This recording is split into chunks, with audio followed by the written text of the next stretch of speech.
Selamat pagi, shalom saudara-saudara yang dikasihi Tuhan.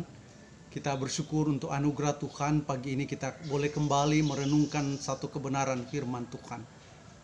Firman Tuhan hari ini diambil dari Amsal 7 ayat 10 sampai 12. Firman Tuhan demikian. Maka datanglah menyongsong dia seorang perempuan berpakaian sundal dengan hati licik.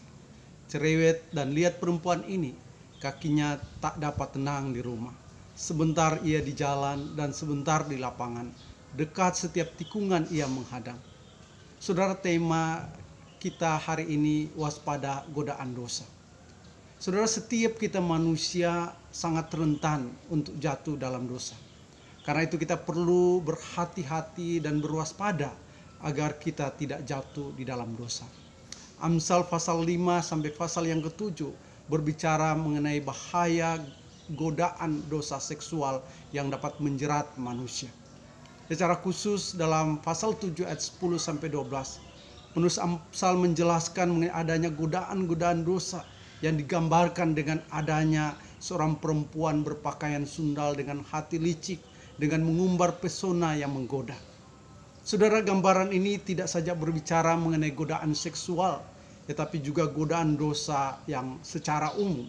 Godaan dosa selalu menampilkan sesuatu yang menarik, sesuatu yang kelihatan indah, sesuatu yang kelihatan mempesona, kelihatan menyenangkan, dan itu semua menipu manusia. Sehingga orang yang tidak memiliki hikmat, maka dia akan terpikat, dia akan terjerat ke dalamnya, dan akhirnya binasa. Sama seperti yang disampaikan di dalam Yakobus 1 ayat 14-15. Dikatakan tetapi tiap-tiap orang dicobai oleh keinginannya sendiri. Karena ia diseret dan dipikat olehnya. Dan apabila keinginan telah dibuai, ia melahirkan dosa. Dan apabila dosa itu sudah matang, ia melahirkan maut. Saudara yang kasih Tuhan, kejatuhan manusia dalam dosa tidak serta-merta terjadi. Tetapi melalui tahap-tahap. Tahap pertama melalui penglihatan. Setelah melihat maka muncul keinginan. Setelah muncul keinginan maka akan terpikat. Ketika terpikat maka kita tidak mudah lagi untuk menarik diri. Karena tampilan dosa selalu kelihatan menggiurkan. Selalu membuat manusia untuk menginginkan. Dan pada akhirnya terjerat. Dan ketika sudah terjerat maka akan sulit keluar dari dosa. Karena itu dalam kitab Amsal dosa digambarkan seperti seorang wanita sundal yang selalu menampilkan sensualitas, yang mempesona, yang menggoda. Nah, saudara yang kasih Tuhan, selanjutnya dalam ayat 11-12 menggambarkan mengenai godaan dosa yang bisa saja terjadi di berbagai tempat, seperti di jalan, di lapangan, setiap tikungan dan lain sebagainya. Saudara, tidak ada satupun tempat di dunia ini di mana kita bebas dari godaan dosa.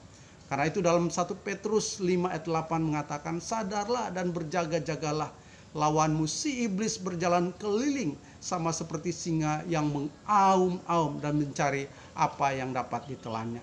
Saudara-saudara yang dikasih Tuhan, tidak ada satu tempat di mana kita bebas dari godaan dosa. Dan ingatlah saudara, tidak ada satu orang pun yang bebas dan tidak akan jatuh dan tidak akan pernah jatuh dalam dosa. Karena itu perlulah kita berwaspada. Lebih daripada itu kita membutuhkan hikmat dari Tuhan. Kita membutuhkan firman Tuhan yang dapat mengontrol hati kita, yang dapat mengontrol pikiran kita agar kita tidak jatuh dalam godaan dosa. Saudara yang dikasih Tuhan, tidak sedikit di antara kita yang jatuh di dalam dosa. Kalaupun hari ini ada di antara kita telah jatuh dalam dosa, Tuhan di dalam anugerahnya memberi kita kesempatan untuk datang kepadanya.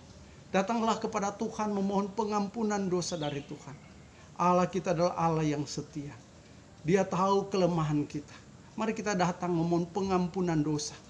Dan Dia akan memberi kita kelegaan. Dia akan memberi kita damai sejahtera. Hari ini ada di antara kita yang mungkin merasa bahwa kita kuat. Kita dapat melawan dosa. Kita tidak mungkin jatuh dalam dosa.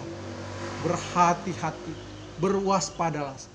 Tidak ada seorang pun yang bebas dari dosa.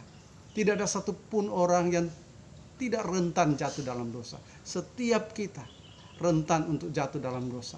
Karena itu berwaspadalah, berhati-hatilah sambil memohon hikmat dari Tuhan. Kiranya Tuhan memberkati kita hari ini. Amin.